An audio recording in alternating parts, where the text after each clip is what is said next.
My name is Charlotte Whitmore. I am 29 years old, and I live in Portland, Oregon. I remember the exact moment I stopped being a daughter and became a stranger. It was Thanksgiving dinner, and we were eating inside the humid family greenhouse because my mother wanted the perfect aesthetic. My shirt was sticking to my back from sweat. I was exhausted. I had just spent 3 weeks fighting to secure a $25,000 contract that saved our family nursery from bankruptcy. My sister, Ashley, sat across from me. She looked perfect, as always. She had just received a callback for a 10-second juice commercial. My father, Robert, stood up. He tapped his glass. I waited for him to mention the contract. I waited for a thank you. Instead, he raised his wine glass to Ashley. "To our star," he said, beaming, "for bringing beauty into this world." I couldn't help it, I spoke up. "Dad, I just saved the business today. The contract is signed." He looked at me with cold, flat eyes. He didn't even blink. He said the words that destroyed my entire childhood in 10 seconds. "Charlotte, stop being jealous. You were born to tend the soil so Ashley can bloom. That's the natural order." The table went silent. I felt a strange calm wash over me. I reached into my pocket and pulled out the heavy master key ring. It held the keys to the irrigation system, the delivery trucks, and the office safe. I looked at the steaming bowl of mashed potatoes in the center of the table. I dropped the heavy, dirty keys right into the middle of the soft white mound. Plop. I stood up and looked my father in the eye. "Then the soil is on its own. But before I tell you how everything flipped, like and subscribe, drop a comment. Where are you watching from?" My name is Charlotte Whitmore. I am 29 years old. I walked out of the greenhouse, and the cold air hit me like a slap in the face. It was shocking, but it felt good. Inside, the air had been thick, hot, and smelled like damp earth and expensive fertilizer. Outside, it was just the freezing Portland rain. It was clean. It washed the smell of the turkey and the heavy perfume of the orchids off my skin. I didn't run. I didn't cry. I just walked. My boots crunched on the gravel driveway. I could hear the rain drumming against the plastic roof of the greenhouse behind me. I knew exactly what was happening inside that glass building. I didn't need to see it. I knew the physics of it better than anyone. I had left the main door wide open. The hydraulic arm was broken. It wouldn't close on its own. I was the one who was supposed to fix it next week. Now, the cold wind was rushing in. The greenhouse was set to 75 degrees with 80% humidity. The outside air was 38 degrees. I did the math in my head as I walked to my beat-up sedan. It was simple thermodynamics. The heat would escape in less than 20 minutes. The industrial heater in the back corner had a safety trip switch. If the temperature dropped too fast, the heater would shut off to prevent a gas leak. It needed a manual reset. The key to the reset panel was on the ring I had just dropped into the mashed potatoes. The orchids would feel the chill in an hour. By midnight, they would be in shock. By morning, 10 years of breeding work would be brown mush. "Not my problem," I whispered. My voice sounded strange in the open air. "Not my problem." I got into my car. It was a 10-year-old Honda that smelled like old coffee and soil. I sat there for a moment, gripping the steering wheel. My hands were shaking, not from cold but from adrenaline. I looked at the house one last time. It was a beautiful house, a sprawling Victorian estate that my great-grandfather had built. It looked warm and inviting with the lights glowing in the windows. But to me, it looked like a prison I had just broken out of. I started the engine. It sputtered, then caught. I backed out of the driveway, my headlights sweeping over the sign, Whitmore and Daughters Nursery. The S in Daughters had been added 6 years ago when Ashley turned 18. She had never planted a seed in her life, but she got her name on the sign. I shifted gears and drove onto the dark highway. The rain was coming down harder now. The wipers slapped back and forth, a steady rhythm.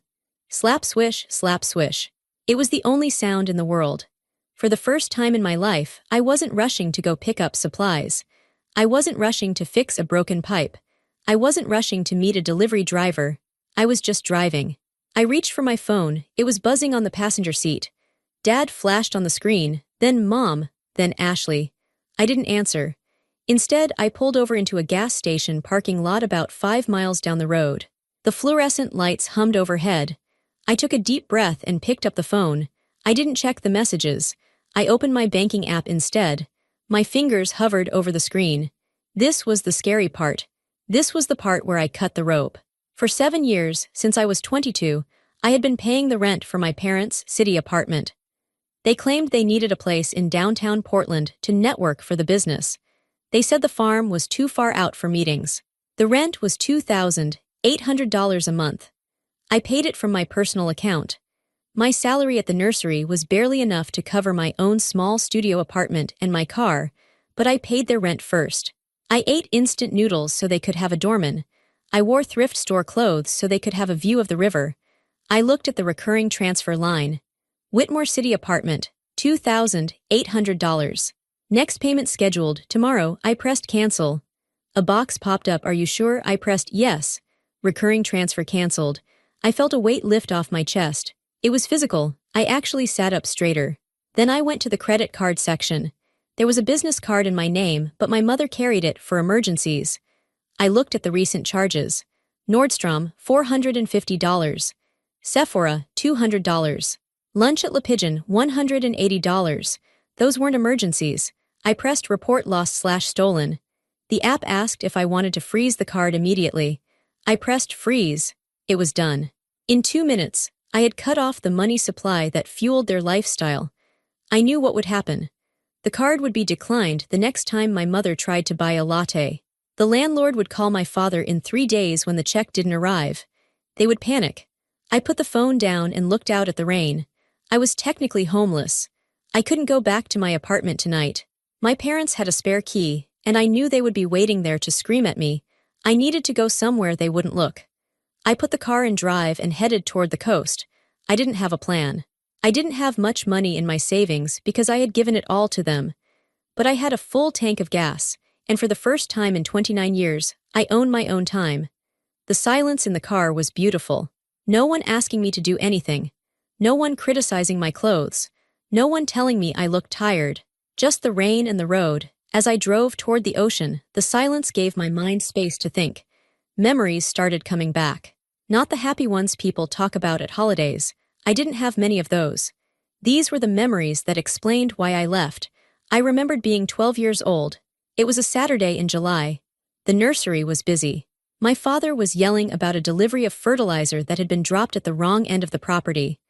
"Charlotte," he shouted. "Get over here." I ran over. I was a skinny kid, knees always scraped, hair always in a messy ponytail. "Move these bags to the shed," he said, pointing to a pallet of 50-pound sacks. "The rain is coming, they can't get wet."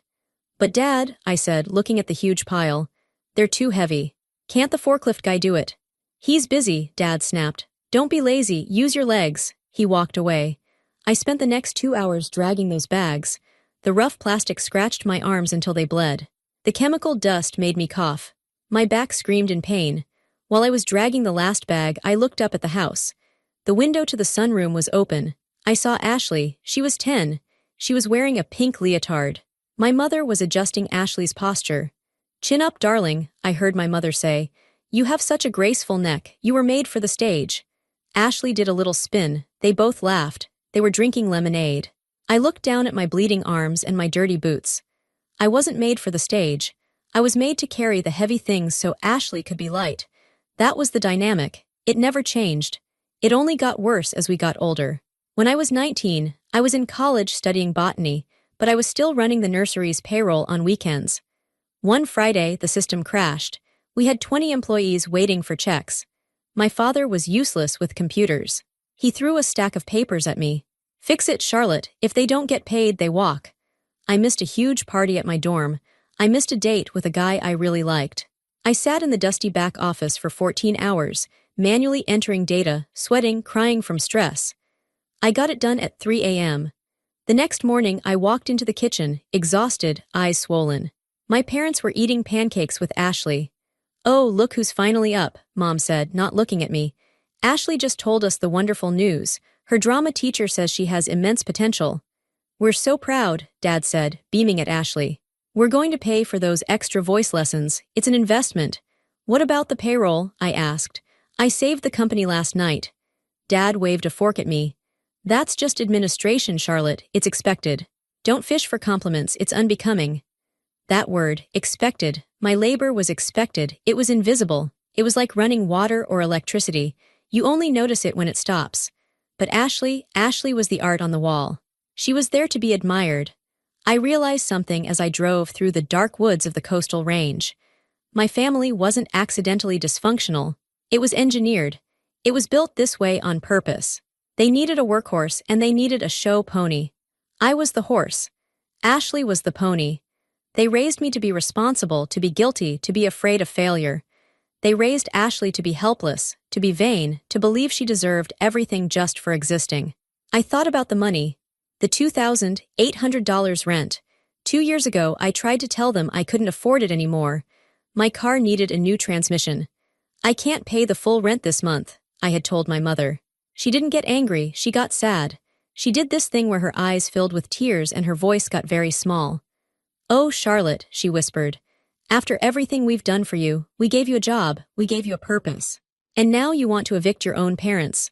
I don't want to evict you, Your father works so hard," she interrupted. "His back is bad. He needs that elevator building. The stairs at the farm hurt him. Do you want him to be in pain?" "No," I said. "Then figure it out," she said, her voice suddenly hard and cold. "Figure it out, Charlotte, that's what you're good at." So I did. I didn't fix my car. I rode the bus for 4 months. I paid their rent. I slammed my hand against the steering wheel. The anger was rising up in my throat like bile. I had been so stupid. I had bought their lies. I thought if I worked hard enough, if I sacrificed enough, one day they would look at me the way they looked at Ashley. But they never would. Because if they admitted I was valuable, they would have to stop using me. And they enjoyed using me too much. The next morning, I woke up in a cheap motel room in Seaside. The bed was hard and the room smelled like bleach, but I slept better than I had in years. I turned on my phone. The screen exploded with notifications. 47 missed calls. 82 text messages. I sat up, pulled the pillows behind me and started to read. I didn't feel panic. I felt like a scientist observing an experiment. I had removed the variable me, and now I was watching the reaction. 8 a.m. Dad, where are you? The irrigation isn't running. The pressure gauge is red. 8:15 a.m. Dad, Charlotte, pick up. The greenhouse is freezing. The heater won't kick on. 9:30 a.m. Mom, stop this childish tantrum. Your father is very stressed. Come fix the boiler. 10:45 a.m. Ashley, Char, seriously, I can't find the coffee filters. And Mom is crying. You're ruining Thanksgiving weekend. I laughed, a dry, short laugh. Ashley couldn't find the coffee filters. That was her crisis.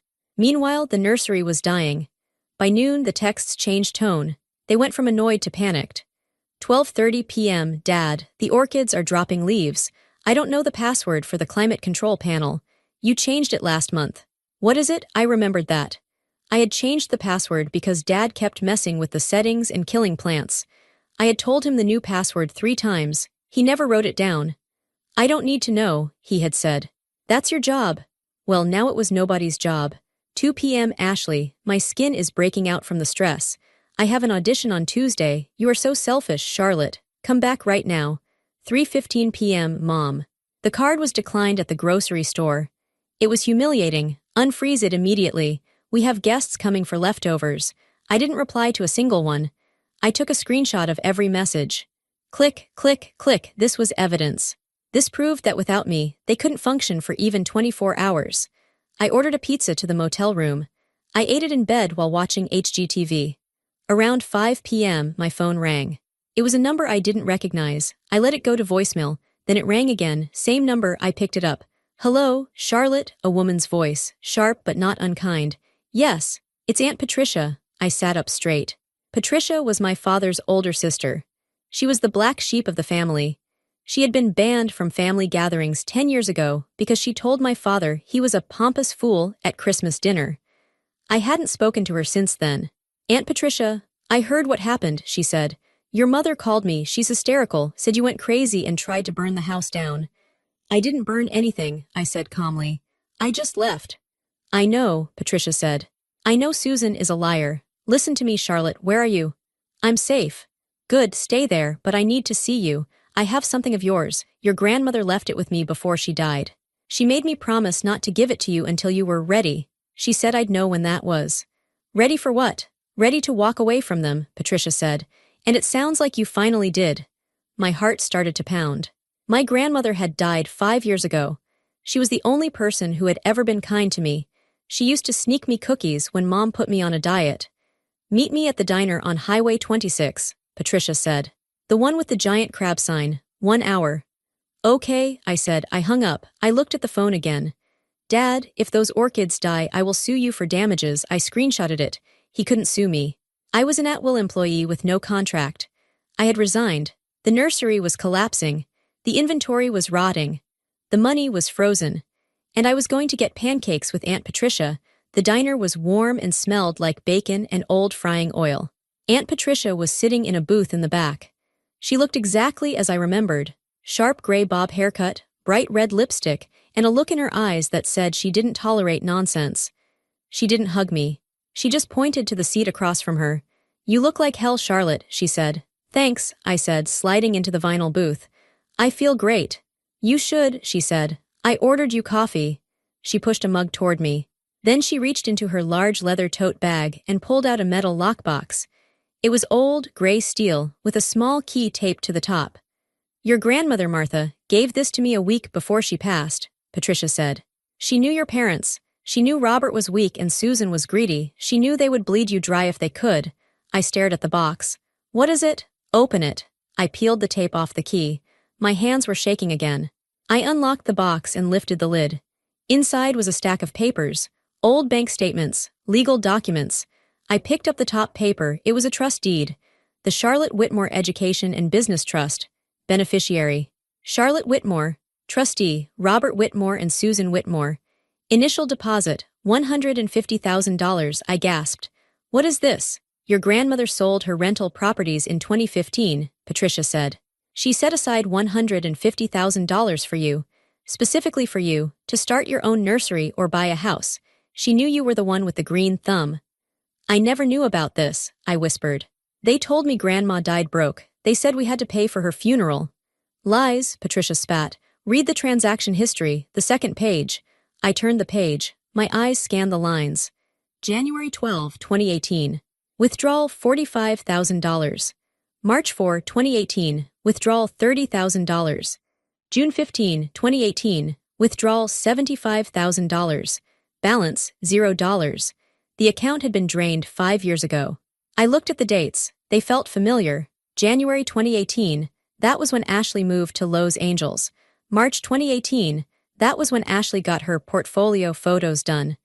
June 2018, that was when Ashley bought her convertible. They spent it, I said. My voice was trembling. They spent my inheritance on Ashley. Keep looking, Patricia said softly. Look at the withdrawal slips. I pulled out the copies of the bank slips. At the bottom of each one was a signature. Charlotte Whitmore. I stared at it. It looked like my name. It looked like my handwriting. But I had never signed these. I looked closer. The C was too loopy. The T wasn't crossed in the middle. It was a forgery, but not just any forgery. I recognized the pen stroke. I recognized the specific way the R curled. It was my mother's handwriting. She had practiced signing my name. She forged my signature, I said. The realization hit me like a physical blow to the stomach. This isn't just them being mean. This is fraud, Patricia said. Grand larceny. Identity theft. It's a felony, Charlotte. I sat back in the booth. The diner noise faded away. I thought about the last 5 years. I thought about eating ramen noodles. I thought about wearing shoes with holes in the soles. I thought about begging them for a raise and being told there was no money. There was money. There was $150,000. It was mine, and they stole it to buy Ashley a convertible. I wasn't just a victim of bad parenting. I was a victim of a crime. Something inside me snapped. But it wasn't a loud snap. It was a quiet, hard click, like a lock turning. The sadness evaporated, the guilt evaporated. All that was left was cold, hard clarity. I looked at Aunt Patricia. They did this. They did. And you have the originals? I do. I took a sip of the coffee. It was bitter and hot. I'm not going back to fix the boiler, I said. Patricia smiled. It was a fierce, shark-like smile. Good. I pulled out my phone. I didn't look at the text from my dad. I dialed a number I had looked up on Google earlier just in case. But now I had a reason. Who are you calling? Patricia asked. I put the phone to my ear. I kept my voice steady, professional. The police, I said. Non-emergency line, the operator answered. Dispatch. Hello, I said. My name is Charlotte Whitmore. I would like to report a theft and forgery. The amount is over $100,000. I have the documents in front of me. Yes, I know who did it. I looked at Aunt Patricia. She raised her coffee mug in a toast. "I'm ready to file a report," I said into the phone. The game was over. I was done being the soil. It was time to be the storm. The police station did not look like it did in the movies. It was much quieter, and it smelled like old coffee and floor wax. I sat on a hard plastic chair in the waiting area. The fluorescent lights overhead were buzzing. It was a low, steady sound, like a fly trapped in a window. Zzzzzzz. It made my headache worse. I held the metal lockbox on my lap. My hands were gripping it so tight that my knuckles were white.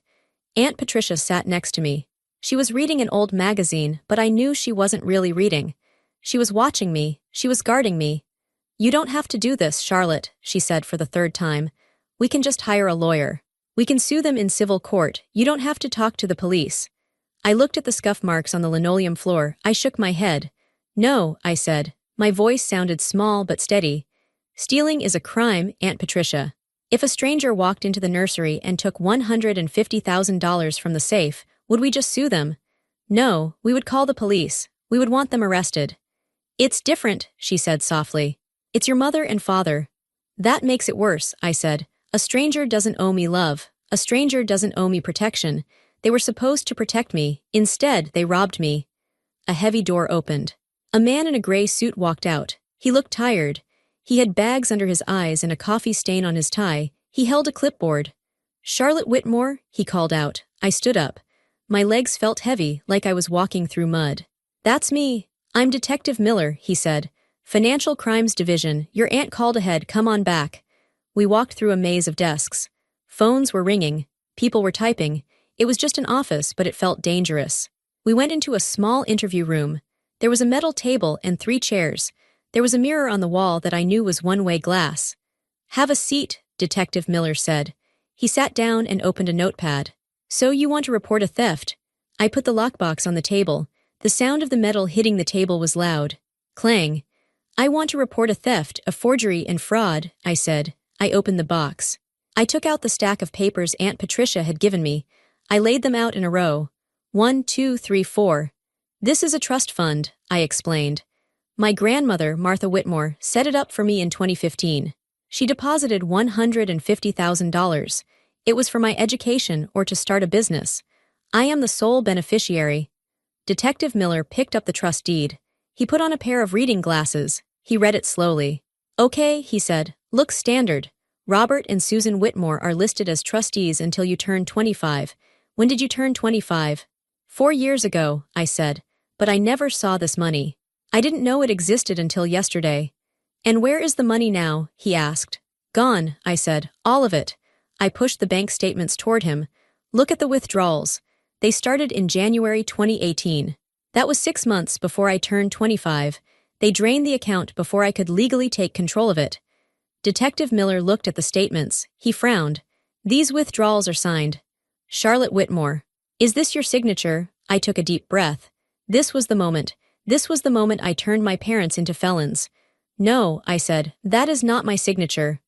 "Are you sure?" he asked. He looked at me over his glasses. "Sometimes people forget.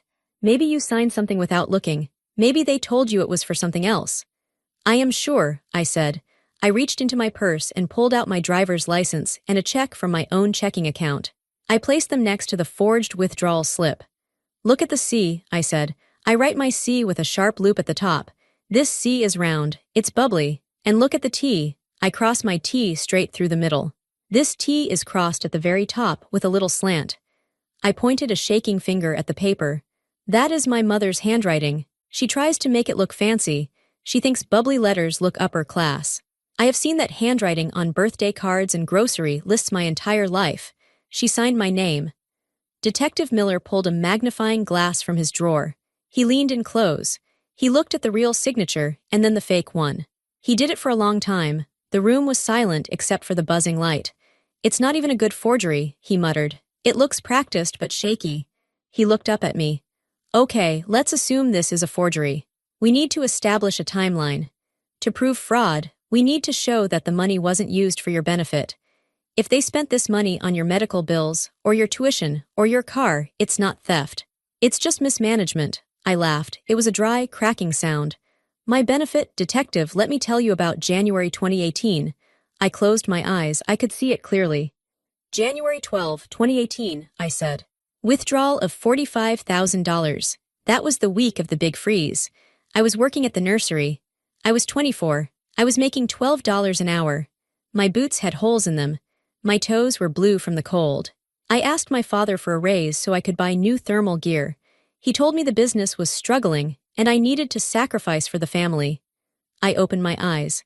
That same week, my sister Ashley moved to Los Angeles. She wanted to be an actress. She needed an apartment. She rented a place in West Hollywood. My mother told me Ashley had saved up from babysitting, but Ashley never babysat. Ashley never worked a day in her life. Detective Miller wrote this down. So the money coincided with your sister's move? Yes, I said. $45,000 covers a year of rent in a luxury building plus furniture. While I was taping my boots together with duct tape. Okay, Miller said. Next one, March 4, 2018, $30,000. My birthday, I said. I remember because they forgot it. They were in Los Angeles visiting Ashley. They sent me a text message. Happy birthday, hold down the fort. That was it. No gift, no card. But Ashley posted a photo online that day. She had hired a branding team and a professional photographer for headshots. Do you know how much a top-tier Hollywood branding package costs? About $30,000. I felt the anger rising in my chest. It wasn't hot anger anymore. It was cold, it was ice. They used my money my grandmother left for me to pay for my sister's vanity, I said. They stole my future to buy her a fantasy. June 15, 2018, Miller read. $75,000, the big one. The convertible, I said flatly. Ashley came home for a visit that summer. She drove up in a brand new white convertible. Leather seats, custom rims. She said her agent leased it for her as a signing bonus. We all knew she didn't have an agent yet, but my parents clapped. They popped champagne. They told me to go wash the car for her because it had bugs on the windshield. I looked at my hands. They were rough, calloused. I washed the car, I whispered. I washed the car that was bought with my stolen money. I scrubbed the bugs off the bumper while my sister sat on the porch drinking iced tea and watching me. Detective Miller stopped writing. He put his pen down. He looked at me with a softness I didn't expect. Miss Whitmore, he said, this is a significant amount of money. In this state, theft over $10,000 is a Class B felony. Aggravated identity theft is also a felony.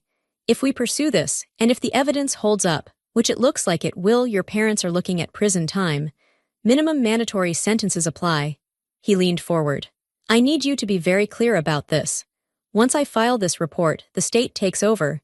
You can't just change your mind next week because your mom cries. This isn't a family dispute anymore. It's the people of the state of Oregon versus Robert and Susan Whitmore. Are you ready for that? I looked at the mirror. I saw my own reflection. I looked tired. I looked pale, but I looked strong. For years, I had protected them. I had covered their mistakes. I had paid their bills. I had hidden their cruelty from the world. I thought that was what a good daughter did. But a good daughter doesn't let her parents commit crimes. A good daughter doesn't let herself be abused. And a good parent doesn't steal from their child. I thought about the natural order my father loved to talk about. The soil and the flower. He was right, I was the soil. But soil has rules. If you poison the soil, nothing grows. If you steal from the soil, the land dies. They had poisoned me. They had stolen from me. And now the harvest was coming. I am not doing this to be mean, I said to Detective Miller. I am doing this because it is the truth. They committed a crime. They need to face the consequences. I am done protecting them from reality. Is that a yes? Miller asked. Yes, I said. File the report. Issue the warrant. I want my money back, and I want justice. Miller nodded. He hit a button on his desk phone. Cindy, can you bring me the intake forms for a felony fraud case? Yes, the long form. He looked back at me. We can arrest them today. We can send a patrol car to the house. No, I said. Not yet. I want to give them one chance to do the right thing. Not for them, but for me. I need to look them in the eye and see if they have any remorse. If they don't, then you can arrest them. How do you want to handle it? My lawyer is setting up a meeting tomorrow morning, I said. If they don't agree to pay me back and liquidate the assets immediately, I will text you. Then you can come. That's risky, Miller warned. They might try to run. They might try to hide money. They have nowhere to run, I said. I cut off their credit cards yesterday. They have no cash. They have no friends. They only have the lie they've been living, and I'm about to pop the balloon. I signed the police statement. My hand didn't shake this time. Charlotte Whitmore, the real signature, the one that mattered. Walking out of the police station, I felt a strange sensation. I felt lighter. The physical weight of the secret was gone. I wasn't carrying it alone anymore. The detective knew, the state knew, the law knew. I looked up at the gray sky. It was starting to rain again. "Let it rain," I whispered. I was ready for the storm. The law office of Henderson and Associates was located on the top floor of a glass building in downtown Portland. It was a place of power. The carpet was thick and silent. The walls were lined with expensive art. It was the kind of place my parents pretended to belong in, but couldn't actually afford. I arrived 30 minutes early. Mr. Henderson, my lawyer, met me in the lobby. He was a sharp man, about 50, with a suit that cost more than my car. Aunt Patricia had hired him. She said he was a shark in a silk tie. That was exactly what I needed. "Charlotte," he said, shaking my hand. His grip was firm. "You look ready." "I am," I said. "Do they know why they are coming?" "No," Mr. Henderson smiled. "I simply told them it was a matter regarding the future of the Whitmore estate and immediate financial restructuring. Your father thinks he's coming here to sign a loan or get a bailout. He probably thinks you're going to apologize and co-sign a new mortgage." "He's going to be disappointed," I said. We went into the main conference room. It was a large room with a long mahogany table. One wall was entirely glass, looking out over the city. You could see the river. You could see the bridges. I sat at the head of the table. Mr. Henderson sat to my right. I placed the folder, the one containing the police report, the bank statements, and the trust deed, in the center of the table. Then we waited. The waiting was the hardest part. Every minute felt like an hour. I kept checking my watch. 10 a.m. 10:05 a.m. They were late. Of course they were late. Being late was a power move for them. It forced people to wait on them. It said, "My time is more important than yours." At 10:12 a.m., the receptionist buzzed in. "Mr. and Mrs. Whitmore are here." "Send them in," Mr. Henderson said. The heavy double doors swung open. My parents walked in. They looked smaller than I remembered. Maybe it was the big room. Maybe it was because I was sitting down and they were standing. My father, Robert, was wearing his business suit, but I noticed the hem of the pants was frayed. He looked red-faced and stressed. My mother, Susan, was wearing a large fur coat, fake, and sunglasses, even though it was raining outside. She was holding a tissue, ready to cry at a moment's notice. They stopped when they saw me. "Charlotte," my father said. He sounded confused. "What are you doing here? We have a meeting with a lawyer." "I am the meeting, Dad," I said. I didn't stand up. "Don't be ridiculous," my mother snapped. She took off her sunglasses. Her eyes were puffy. "We have been worried sick about you. You ran off. You abandoned the nursery. Do you know the irrigation system failed? We lost half the hydrangeas. Thousands of dollars, Charlotte. You are going to pay for that." She marched to a chair and sat down. My father followed. He looked at Mr. Henderson. "Who are you?" he demanded. "Where is the loan officer?" "I am James Henderson," my lawyer said. "I represent your daughter, Charlotte Whitmore. There is no loan officer. There is no bailout. This is a settlement conference." "Settlement?" My father laughed. It was a nervous, arrogant laugh. "Settlement for what? She's our daughter. She's our employee. If anyone is settling, she should be settling with us for walking off the job." He pointed a finger at me. "You are coming home, Charlotte. Right now. You are going to fix the boiler, you are going to apologize to your mother, and you are going to work double shifts until you pay off the damage you caused." I looked at his finger. It used to terrify me. It used to make me shrink into a ball. Now it just looked like a finger. I leaned forward. "No," I said. My father blinked. "Excuse me." "No," I repeated. "I am not coming home. I am not fixing the boiler. I am not your employee, and I am certainly not your daughter anymore." "How dare you?" my mother gasped. She started to sob. "After everything we did for you, we gave you life. We gave you a home. You gave me a debt," I said, "and you gave me a crime." I reached out and slid the folder across the table. It stopped right in front of my father. "Open it," I said. He looked at the folder. He looked at me. He saw something in my eyes he had never seen before. He saw that I wasn't afraid. He opened the folder. He saw the top document, the Charlotte Whitmore Education and Business Trust. He went pale. His red face turned gray in an instant. What is this?" he stammered. "You know what it is," I said. "Keep reading." He turned the page. He saw the withdrawal slips. He saw the highlighted signatures. My mother leaned over to look. When she saw the signatures, her own handwriting, She made a noise like a dying animal, a high-pitched whimper. She pulled her fur coat tight around her neck. That's a mistake, my father said. His voice was shaking. This is just paperwork, it's a misunderstanding.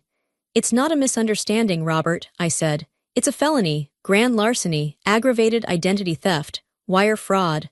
I pointed to the papers. I went to the police yesterday. I spoke with Detective Miller at the Financial Crimes Division. He has the originals.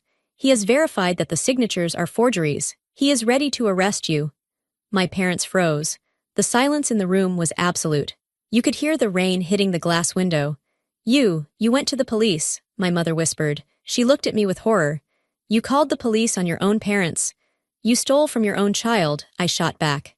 $150,000. You stole my grandmother's gift to me, and what did you spend it on? Ashley's apartment, Ashley's car, Ashley's failed acting career. We had to help her, my mother cried. She has so much potential. She just needed a chance. We were going to pay it back, Charlotte, we swear. As soon as Ashley got a movie role, we were going to put the money back.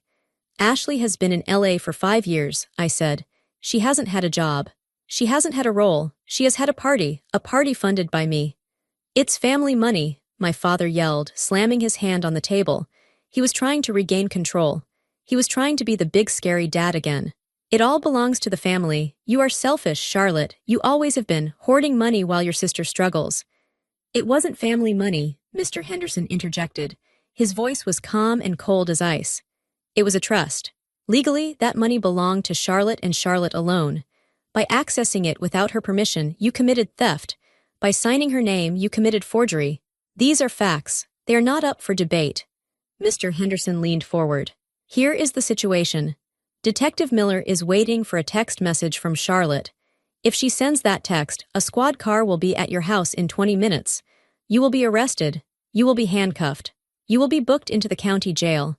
Bail will likely be denied because you are flight risks. You will go to trial. And with this evidence, you will go to prison for at least 5 years. My father slumped in his chair. He looked like a balloon that had been popped. The arrogance was gone.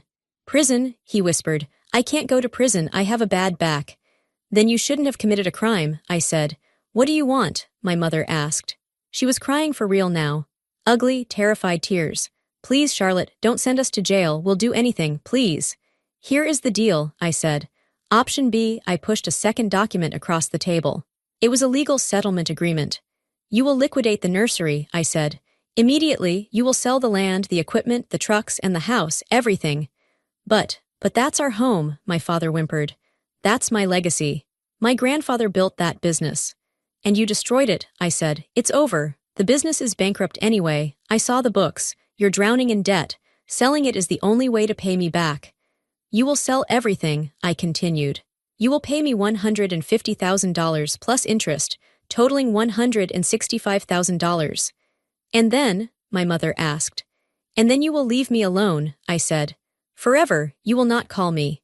You will not text me. You will not come to my house. If you try to contact me, the deal is void and I will press charges. You're disowning us? My father asked. He looked shocked. We're your family. No, I said. I'm firing you. You were bad parents. You were bad bosses. And you were bad people. I am terminating the relationship. My father looked at the settlement paper. His hands were shaking so hard he couldn't hold the pen. If we sign this, no police. If you sign this, and if the check clears, I will tell Detective Miller I do not wish to pursue prosecution, I said. But the file stays open. If you miss a payment, or if you try to hide assets, he will come for you. My father looked at my mother. They communicated without speaking. They realized they had no choice. They were cornered. The decades of bullying, of manipulation, of using me, it all ended right here at this mahogany table. Give me the pen, my father said. He signed, then he pushed the paper to my mother. She sobbed, snot running down her nose, and signed. I took the paper back. I checked the signatures. Robert Whitmore, Susan Whitmore. They were real signatures this time. Get out, I said. They stood up slowly. They looked like ghosts. They walked to the door. My father stopped. He turned around. He looked at me one last time. You're cruel, Charlotte, he said. I never thought you had it in you. I looked him in the eye. I learned from the best, I said. They left. The door clicked shut behind them. The room was silent again. Mr. Henderson looked at me and smiled. Well done, Charlotte. I turned my chair to look out the window. The rain was still falling on the city, washing the streets clean. I didn't feel cruel. I felt clean. I felt like a wound that had finally been stitched up. It would leave a scar, yes, but it would stop bleeding. I took a deep breath. "It's done," I whispered. The next 3 months were a blur of lawyers, auctions, and paperwork, but I wasn't doing the work. I was watching it happen. Mr. Henderson handled everything. He was ruthless. The nursery was seized. The bank foreclosed on the property because, it turned out, my parents had mortgaged it to the hilt to pay for their lifestyle, even before stealing my trust fund. I went to the auction. I stood in the back, wearing a hooded raincoat. I watched strangers walk through the greenhouses. I saw a man buy the delivery trucks. I saw a woman buy the irrigation equipment. I saw the orchids, the ones I had spent years caring for, sold in bulk for pennies on the dollar. It hurt to see the plants go. They were innocent. But I knew I couldn't save them. I had to let the old garden die so I could plant a new one. My parents were evicted from the Victorian house. It was sold to a developer who planned to turn it into a bed and breakfast. They moved into a small, 2-bedroom apartment in a rundown part of town. No view of the river. No doorman. Robert, my father, got a job as a night security guard at a warehouse. He sits in a booth for 8 hours a night, checking. He makes $28 an hour. It's hard work. His back hurts. Susan, my mother, started making jam. She sells it at a farmer's market on weekends. She has to stand on her feet all day. She complains to anyone who will listen about how ungrateful her children are. And Ashley. The money stopped instantly. Her rent check bounced. Her car was repossessed. She called me once, screaming, "You ruined my life. I was about to get a role. You're just jealous." I didn't say anything. I just hung up. I heard from Aunt Patricia that Ashley had to move out of the penthouse. She moved to Seattle. She lives in a studio apartment with 3 other girls. She works as a barista at a coffee shop. For the first time in her life, she has to wake up at 5 a.m. She has to serve people. She has to clean up spills. She is finally learning what the natural order really is. Work, then reward, not the other way around. I received my check. After the liquidation, after the lawyers took their cut, and after the bank took theirs, there was just enough to pay me back. $165,000. My principal plus a little interest. I held the check in my hand. It wasn't a fortune, but it was freedom. I drove out of the city. I drove past the old nursery, which was now empty and dark. I didn't stop. I kept driving south into the Willamette Valley. I didn't want a greenhouse. I didn't want orchids. Orchids are fussy. They need constant attention. They need to be pampered. I wanted something strong, something that could survive a storm. I found a piece of land. 5 acres. It was wild, overgrown with blackberries and weeds. Most people would see a mess. I saw potential. I saw soil that hadn't been touched in years. Soil that was resting. I bought it. Cash. The day I signed the deed, I went to the land alone. I parked my old Honda in the tall grass. I walked to the center of the property. The wind was blowing through the fir trees. It was quiet. No shouting, no demands, no "Charlotte, fix this." Just the wind. I took a shovel from my trunk. I dug a hole. I didn't plant a flower. I planted an acorn. A valley oak. Oaks grow slow, but they grow deep. Their roots go down so far that they can survive drought, fire, and storms. And once they are big, they provide shelter for everything around them. I patted the dirt down around the seed. "Grow," I whispered. "Take your time. No one is rushing you." 2 years have passed since I walked out of that Thanksgiving dinner. My life is simple now, very simple and very quiet. I live in a small manufactured home on my 5 acres. It's not a mansion, it's a box. But it's my box. I pay the bills, I chose the curtains. I started a small business. Not a nursery, I do landscape consultation. I help people fix their soil. I teach them how to make things grow in difficult places. I don't have employees. I don't have a legacy to uphold. I just have my hands and the dirt. I wake up when the sun comes up. Not because I have to, but because I want to. I drink my coffee on my porch. I watch the mist burn off the valley. I don't talk to my parents. Aunt Patricia tells me about them sometimes. She says my father is bitter. He tells his drinking buddies that his daughter stole his business. He believes his own lie. She says my mother is still waiting for Ashley to become a movie star and buy them a mansion. They are stuck in a loop of delusion. I don't wish them harm, I just don't think about them. They are like a TV show I used to watch but lost interest in. I changed the channel. Last week I was at the grocery store. I saw a woman who looked like my mother from behind, the same coat. For a second, my heart stopped. The old fear spiked in my chest, the fear of being scolded, the fear of being not good enough. Then the woman turned around. It wasn't her, but even if it had been, it wouldn't have mattered. I'm not the same Charlotte. The Charlotte who dropped the keys in the potatoes was desperate. She was reacting. The Charlotte who lives here on this land is proactive. I am building something. I walked out to my oak tree yesterday. It's a sapling now, about 2 feet tall. It has healthy green leaves. I sat down next to it. I remembered what my father said. You were born to tend the soil. He meant it as an insult. He meant I was bottom tier. He meant I was a servant, but he was wrong about the meaning. The soil is everything. Without the soil, the flower dies. Without the soil, the tree falls. The soil is the source of power. I am the soil. And for 30 years, I gave my nutrients to weeds. Now I keep my nutrients for myself. And look at how I'm growing. I have a dog now. A mutt named Buster. He follows me around the property. He doesn't ask for anything except a scratch behind the ears. I have a boyfriend, David. He's a carpenter. He built me a trellis for my tomatoes. He doesn't care about image. He cares about whether the wood is level. We cooked Thanksgiving dinner together this year, just the two of us. We had turkey sandwiches. We ate them on the porch. We didn't toast to anyone's success. We just ate. It was the best meal of my life. People ask me sometimes if I forgive them. Forgiveness is a tricky word. It sounds like you are saying what they did was okay.